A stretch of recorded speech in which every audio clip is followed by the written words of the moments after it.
Il est 10h00 sur les antennes de Presse Afrique TV HD. Mesdames, Messieurs, bonjour et c'est parti pour le journal DJT que nous ouvrons avec l'actualité politique. L'Assemblée nationale qui a adopté la proposition de loi visant à reporter l'élection présidentielle au 15 décembre 2024 et certains députés de l'opposition se sont opposés au vote de ce loi. Le débat fut houleux au sein de l'hémicycle. Il a fallu l'intervention du GIGN, groupe d'intervention de la gendarmerie nationale, pour déloger les députés qui assiégeaient sur le pupitre. Retour sur ces temps forts à l'Assemblée nationale avec Thérèse Diouf-Sambo.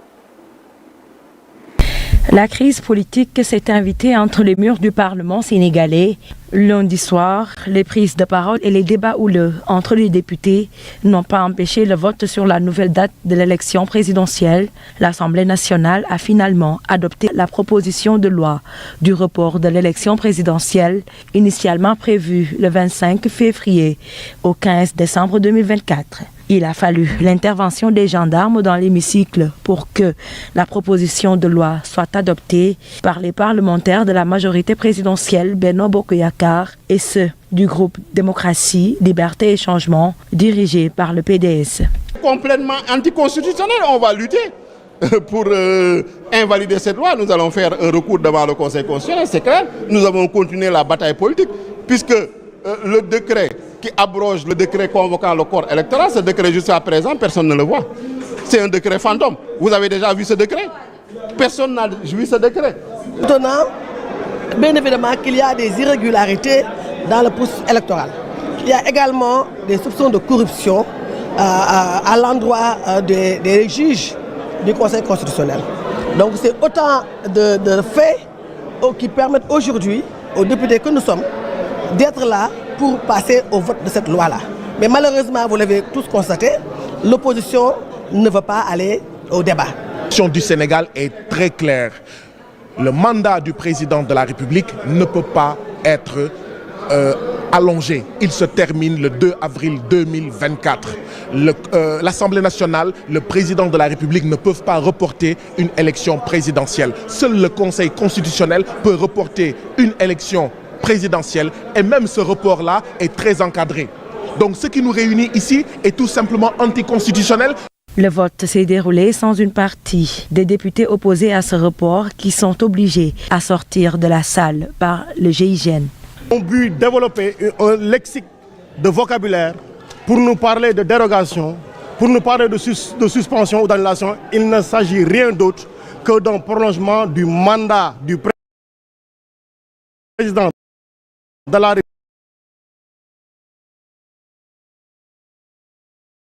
République au-delà du terme qui est prévu par la Constitution. Il a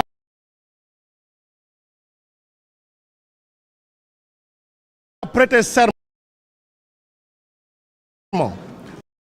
d'être le serviteur absolu de la nation. Mais vous avez constaté avec nous qu'il vient lui-même d'organiser un coup d'État constitutionnel. Et aujourd'hui, s'il vous plaît, aujourd'hui, je voudrais porter mes accusations contre lui. Parce que lui, il a acheté la poudre. Le PDS a acheté la mèche et ensemble, ils ont mis le feu à ce qui nous restait de la démocratie. Voilà le constat qui est fait aujourd'hui. Et ce qui se passe, ils n'ont même pas laissé le soin aux députés de se prononcer. Une chose aussi grande qu'une modification.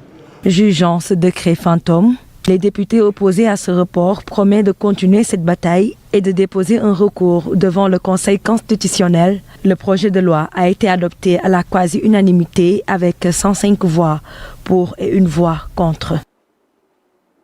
Et pendant ce temps, la CEDEAO demande le maintien de la présidentielle au 25 février 2024. La communauté exhorte également les forces de défense et de sécurité de faire preuve de beaucoup de retenue et de protéger les droits fondamentaux. Le point, c'est avec Habib Faye de la télévision Futur Média. Mes chers compatriotes, ma décision, longuement et mûrement réfléchi, est de ne pas être candidat à la prochaine élection du 25 février 2024. Et cela, même si la Constitution m'en donne le droit. 3 juillet 2023, le président Macky Sall fait l'exception africaine en déclarant qu'il ne serait pas candidat pour une 3e fois. Déclaration qui avait séduit le monde entier, renforçant ainsi la démocratie sénégalaise dans un contexte où l'Afrique francophone est percée par des putschs. La démocratie sénégalaise louée par toutes les puissances étrangères. Macron qui s'est félicité de cette décision. Biden idem. L'UE, les Nations Unies, la CEDEAO. Macky était l'exemple à suivre. Mais une déclaration peut gâcher une autre. Celle du 3 février. J'ai signé le décret 2024-106 du 3 février 2024 abrogeant le décret 2023-2283 du 29 novembre 2023 portant convocation du corps électoral. 2024 a donné un coup de massue à la démocratie sénégalaise. Un président né après les indépendances a osé annuler une élection présidentielle à quelques heures du démarrage de la campagne électorale, foulant aux pieds les principes démocratiques. Depuis, Macky Sall se retrouve peu à peu seul après la démission de Latif Coulibaly et de Eva Marie Coll Seck. C'est au tour de la CEDEAO de se démarquer. L'organisation a pondu au communiqué exigeant au président Macky Sall de respecter la constitution sénégalaise, la commission de la communauté économique des États de l'Afrique de l'Ouest. Et puis le professeur Ismaïla Madior Fall, ministre des Affaires étrangères et des Sénégalais de l'extérieur, ancien ministre de la Justice, soutient que l'Assemblée nationale a pris la bonne décision en votant cette loi de report. Le voici au micro d'Ibrahim Ndao. Le président de la République n'est pas à l'origine de ce report. Il n'en est pas l'auteur, il n'en est pas l'initiateur, il n'en est pas l'inspirateur. En réalité, il y a eu un contexte marqué par les événements que nous avons tous vécus, notamment une crise entre l'Assemblée nationale et le Conseil constitutionnel. Et le président de la République n'est pas intervenu dans tout ça. C'est au contraire le groupe parlementaire du PDS qui a pris l'initiative de déposer une proposition de loi constitutionnelle portant dérogation aux dispositions de l'article 31 en vue de reporter l'élection présidentielle jusqu'en août 2024. Maintenant, dans la procédure, la proposition de loi doit être envoyée au président de la République pour avis. Quand le président a reçu la proposition de loi, il n'a pas donné d'avis favorable, il n'a pas donné d'avis défavorable. Il a pris acte de la proposition. La proposition a continué et en cours de séance parlementaire, il y a un amendement qui a proposé à la place du mois d'août, l'amendement a proposé qu'on aille jusqu'en décembre. Et c'est ainsi que finalement, la loi a été votée. Le gouvernement d'ailleurs n'était pas représenté. Normalement, si on discute à l'Assemblée d'une proposition de loi, ou d'un projet de loi plutôt, le gouvernement doit être représenté par le garde des Sceaux. Mais là, le garde des Sceaux n'était pas là-bas. C'est l'auteur de la proposition qui l'a défendue devant ses pairs, devant ses collègues. En l'occurrence, le président du groupe parlementaire du PDS, Maud Lamine Thiam. C'est lui qui a défendu le texte. La garde des Sceaux n'était pas là-bas. Donc ça veut dire que le président, voilà, il n'est pas impliqué dans ça. Il a pris acte de la procédure. Et maintenant, lorsque les députés ont adopté la proposition de loi, parce qu'il s'agit d'une loi constitutionnelle, ils l'ont adoptée à la majorité des 3/5. Maintenant, l'Assemblée va transférer la proposition de loi, adoptée, approuvée, au président de la République, qui ne peut faire que la promulguer. Le Sénégal a organisé 11 élections présidentielles. Jamais contexte électoral n'aura été aussi marqué par des facteurs susceptibles de jeter le trouble sur la crédibilité du processus électoral. Par exemple, de mémoire de Sénégalais, on n'a jamais vu un contexte électoral marqué par l'accusation par des députés de corruption des juges constitutionnels. Que des députés prennent l'initiative pour accuser des juges de corruption, c'est tout de même une première. Que l'Assemblée nationale initie une commission d'enquête parlementaire pour enquêter sur ces cas, sur ce supposé cas de corruption, c'est quand même quelque chose qui est à prendre au sérieux. Et il y a aussi le fait que le Conseil constitutionnel lui-même a produit un communiqué pour exiger que la lumière soit faite sur cette affaire. Le Conseil a répondu.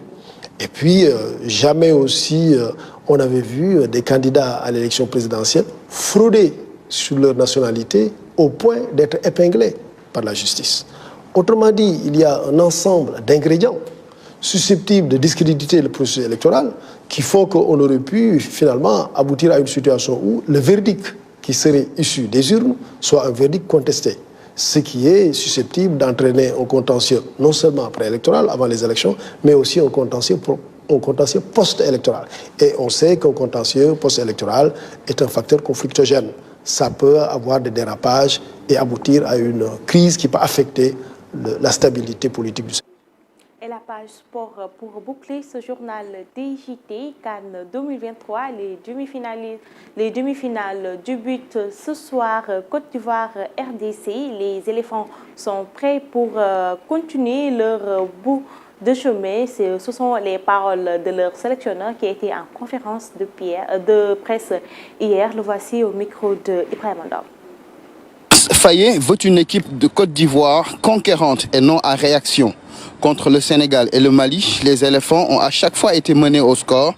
Contre la RDC, il ne veut pas d'un tel scénario. On va essayer de profiter un peu de la confiance qu'on a retrouvée pour, dès l'entame de match, mettre notre jeu en place et imposer le rythme et le tempo sur ce match face à cette équipe du Congo. En tout cas, voilà, l'objectif c'est de commencer mieux que ce qu'on a fait sur les 2 derniers matchs et imposer notre rythme d'entrée de match. Pour jouer son football, la Côte d'Ivoire va devoir appliquer les consignes du coach selon Max-Alain Gradel. L'ancien champion d'Afrique assure que le groupe en est conscient. À une marche de la finale, les éléphants devront être au top. Le groupe vit très très bien et on est serein, on est confiant et on est prêt pour le match de demain. Et on s'est préparé et on va encore se préparer aujourd'hui et être prêt demain pour faire ce qu'il y a à faire lors de ce match aussi important. Emerse Fayet devra quand même faire avec 4 absents de taille. Diakité, Kosonou, Kwame et Serge Aurier, tous suspendus. Présents à la séance d'entraînement, ils regarderont le match des tribunes.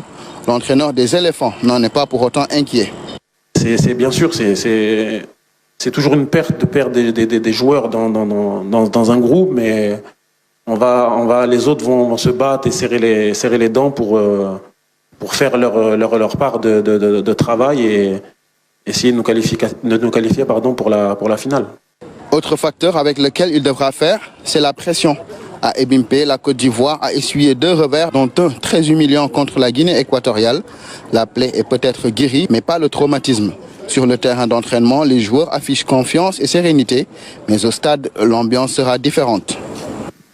On va dire qu'il y avait plus de pression sur les 2 précédents matchs que sur le match de demain, même si c'est un match qui est plus important parce que c'est une demi-finale, c'est pour une place pour aller en finale. Donc oui, la pression elle y est, mais quand vous faites cette compétition, que vous arrivez dans les matchs à élimination directe, tous les matchs ont leur part de pression. Donc celle-ci, on va la gérer en se disant qu'on n'est pas loin de la finale et surtout de là où on vient.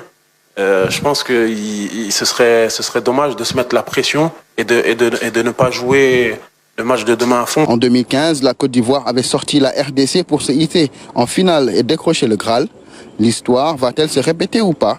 Une chose est sûre, les léopards vendront leur peau au prix fort. Et c'est la fin de ce journal DJT. Mesdames, Messieurs, merci de l'avoir suivi. Continuez à regarder nos programmes sur Presse Afrique TV HD. Vous pouvez retrouver Mlem Mboup pour le journal en Wolof. D'ici là, je vous souhaite de passer une excellente journée.